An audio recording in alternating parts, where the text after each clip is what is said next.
Good day, everyone. I'm Nurhai Fasahi, BSN Weekend 1. Today, I will be doing the assessment of mass of the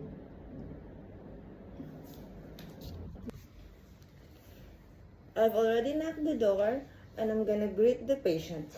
Good day po, sir.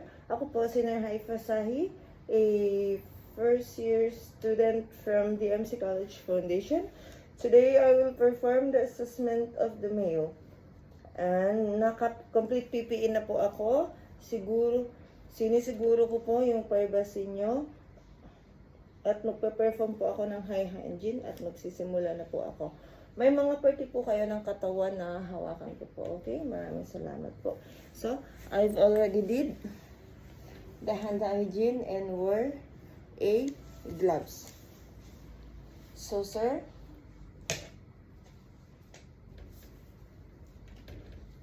kumusta po kayo? Okay lang po ba ang lahat? Okay. Maraming salamat po sa pagbigay ng oras at payagan po ako na i-check kayo. So ngayon po, sir, i-check po natin yung isa sa parte ng katawan ninyo.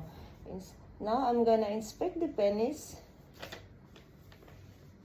for lesions, discharge, or swelling. So, as of now, wala naman po, okay naman po ang lahat. So, palpate siya for masses or tenderness. So, I'm gonna palpate the shaft for masses and tenderness. There. Oh, everything is fine naman. Inspect and palpate scrotum to check for symmetry and masses and tenderness. So, check po natin yung mga itlog niya, sir. Okay naman po yung scrotum so far. And then, palpate each testicle. Check natin yung testicle. It's firm, rubbery, or smooth. Okay naman po ang lahat. And then, perform transillumination if mass is present. So, everything is normal.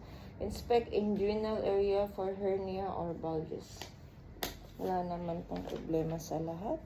Everything is okay. So, sir,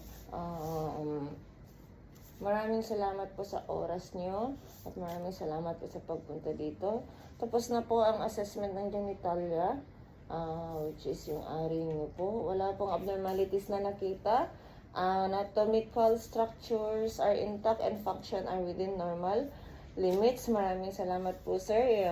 Kung ano man po yung mga na ginawa natin ngayon is between me and you lang po. Confidential po yun. At saka kung meron man pong mga problema is sasabihin ko na lang po sa attending physician. At maraming salamat po. Thank you and have a good day. So, I've already knocked the door. Good day po, ma'am. Ako po si Nurhai Fasahi from the MC College Foundation. Today, I will perform the assessment of the female genitalia for you, ma'am. And then, naka-complete PPE na po ako. Siniguro ko po ang privacy ng pasyente at nag-perform na po ako ng hand hygiene. So, ma'am, may mga party po kayo ng katawan ninyo na hahawakan ko. Okay lang po ba yan? Okay po, ma'am. So, magsisimula na po ako. Female genitalia.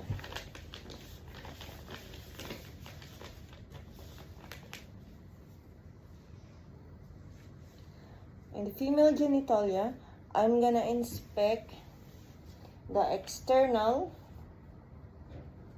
genitalia, mons pubis, labia majora,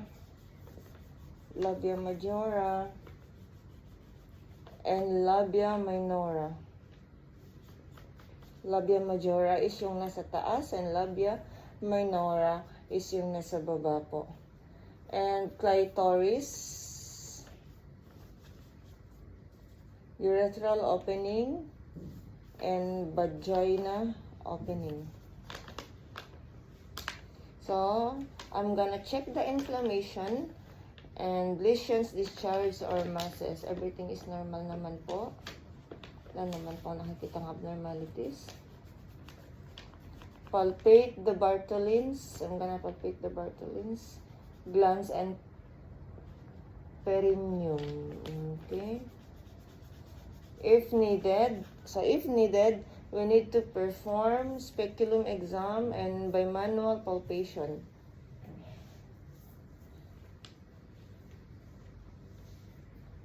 So, ma'am, lahat naman po ay normal. Sa nakikita ko po ngayon, wala naman pong abnormalities yung part ninyo. Ay maraming salamat po, ma'am. And I'm gonna remove my gloves and do the hand hygiene or hand washing. So, tapos na po ang assessment ng genitalia at ng iyong ari po. Ma'am, wala pong abnormalities at nakita anatomical structures are intact and function are within normal limits. Maraming salamat po, ma'am.